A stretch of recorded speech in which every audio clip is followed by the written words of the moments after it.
The bath game. America में रहने वाली 14 साल की लारा के विंटर हॉलिडेज चल रहे थे, जिसमें वो रोज देर रात तक जागती थी। रात को टाइम पास करने के लिए वो रोज नए नए ऑनलाइन गेम्स ढूंढती थी और उन्हें रात भर खेला करती थी। एक रात ऐसे ही गेम ढूंढते ढूंढते उसे एक हॉरर गेम के बारे में पता चला, जिसका नाम था द बाथ गेम।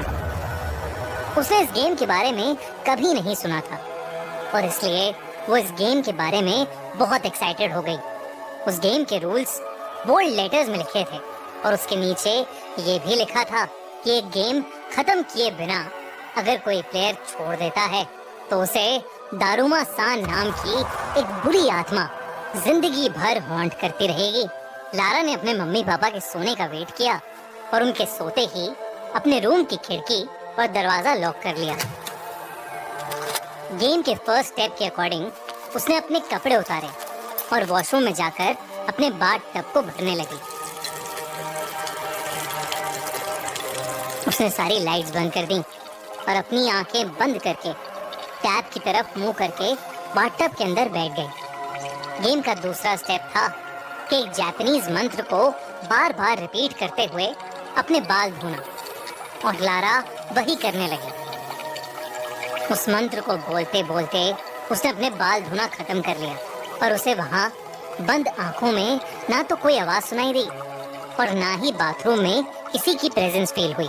लारा ने द बाथ गेम को बकवास समझा और वो अपनी आंखें खोलने ही वाली थी कि तभी उसे बाथरूम में किसी के चलने की आवाज आई।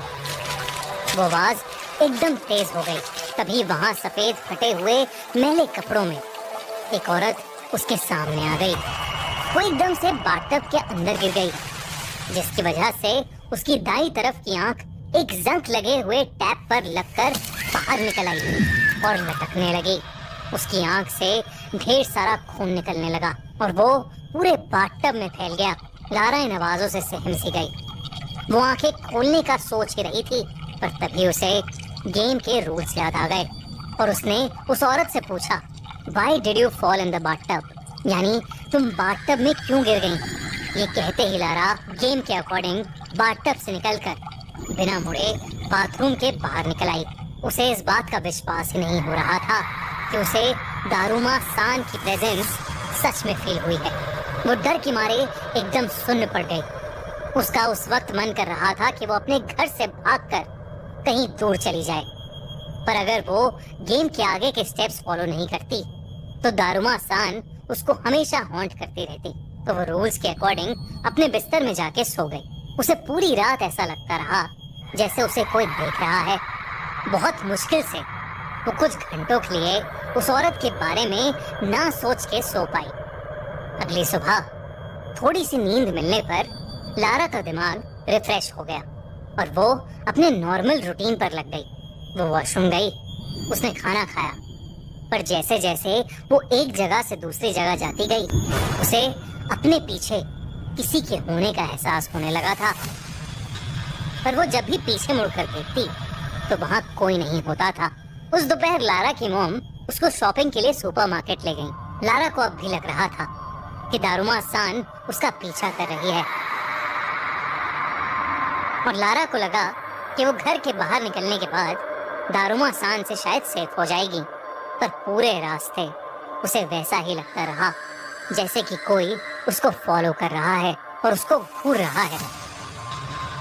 सुपरमार्केट में शॉपिंग करते हुए उसकी मॉम दूसरी रो में सीरियल्स लेने चली गई। लारा एक रो में घर के बाकी सामान की शॉपिंग कर रही थी जब उसे अपनी आंखों के कोने से एक औरत दिखाई दी। उसने फौरन पीछे मुड़कर देखा, लेकिन वहाँ फिर से कोई नहीं था। तभी लारा वापस आगे मुड़ी और उसका दिल दहल उठा। उसने अपने हाथ में सामान की जगह दारुमा सान का कटा हुआ सर पकड़ा हुआ था। वो अचानक चिल्ला पड़ी और तभी उसकी मॉम ने उसे बिलिंग काउंटर पर आने के लिए आवाज लगाई। लारा ने जब फिर से देखा तो सब नॉर्मल था। उसके हाथ में नॉर्मल ग्रोसरी का ही सामान था। लारा बहुत घबरा चुकी थी, लेकिन उसने अपना मन शांत किया और बिलिंग काउंटर पर चली गई। बिलिंग के वक्त उसकी मॉम पेमेंट कर रही थी और लारा अपनी मॉम को सामान दे रही थी। तभी उसे कोने में खड़ी वही औरत दारुमा सान दिखाई दी। उसकी एक आंख की जगह अब एक छेद था। इससे पहले लारा कुछ कर पाती, वो औरत उसके बहुत ज्यादा करीब आ गई। तभी लारा को गेम का एक रूल याद आया और उसने तोरामे ये शब्द चिल्लाया और सुपरमार्केट के बाहर भाग गई। उसकी मॉम बिलिंग छोड़कर उसके पीछे भागी और लारा से उसके ऐसे बिहेवियर की वजह पूछने लगी। पर लारा, जो अब डर के मारे कांप रही थी, अपनी मॉम को कोई जवाब ही नहीं दे पाई। उसकी मॉम ने उसे जल्दी से गाड़ी में बिठाया और उसे घर ले गई। पर वापस जाते हुए पूरे रास्ते लारा को दारुमा सान उनकी गाड़ी का पीछा करती हुई दिखती रही। लारा की घबराहट और बढ़ती गई, क्योंकि जैसे जैसे उसकी मॉम गाड़ी की स्पीड बढ़ाती, दारुमा सान उतनी ही तेजी से उसके पास आने लगती। वो लोग जैसे ही घर पहुंचे, वैसे ही रोती हुई लारा चिल्लाने लगी, तोरामे तोरामे, और वो गाड़ी से भागकर घर के अंदर चली गई। लारा को अब डर के मारे फीवर चढ़ने लगा था और वो पूरे घर में दारुमा सान से बचते हुए तोरामे तोरामे चिल्लाकर अलग अलग कमरे में जाकर छुपने लगी। जो एक हॉरर गेम की तरह स्टार्ट हुआ था, अब वो लारा के लिए उसकी जिंदगी का सबसे डरावना एक्सपीरियंस बन गया था। लारा ने डिसाइड किया कि अब वो दारुमा सान को फेस करने के लिए आखिरी स्टेप के हिसाब से कांटे बोलकर एक एक्शन करेगी, जिससे ये गेम एंड हो जाएगी। लेकिन अब लारा जब भी दारुमा सान को फेस करके कांटे बोलने के लिए मुड़ती, तो दारुमा सान वहां से गायब हो जाती। लारा का सर अब डर से फटने लगा था और उसके पेरेंट्स से उसका ये पागलपन नहीं देखा जा रहा था। उन्होंने उसे नींद की दवाई दी और उसे बिस्तर पर लिटा दिया और उसके कमरे से वो तब तक नहीं गए जब तक वो सो नहीं गई। लारा की जब आंख खुली तो वो अपने बाथटब में थी। उसे अचानक लगा कि कोई उसे जकड़ रहा है और जब उसने पीछे देखा तो दारुमा सान ने अपने हाथों से उसे पकड़ रखा था और वो जोरों से हंस रही थी। लारा ने गेम को खत्म करने के लिए कांटे चिल्लाया। गेम के रूल्स के अकॉर्डिंग दारुमा सान की आत्मा वहां से गायब हो जानी चाहिए थी, लेकिन दारुमा सान और जोरों से हंसने लगी। तभी लारा को सांस आनी बंद हो गई। उसे ऐसा लगने लगा कि जैसे वो बाथटब के पानी में डूब रही हो।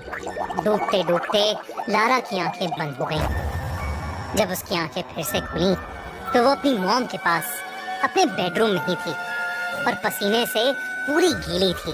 तभी लारा की नजर घड़ी पर पड़ी, जिसमें 12:30 AM हो गए थे। मतलब अगला दिन शुरू हो गया था और लारा गेम टाइम पर एंड करने में फेल हो गई थी।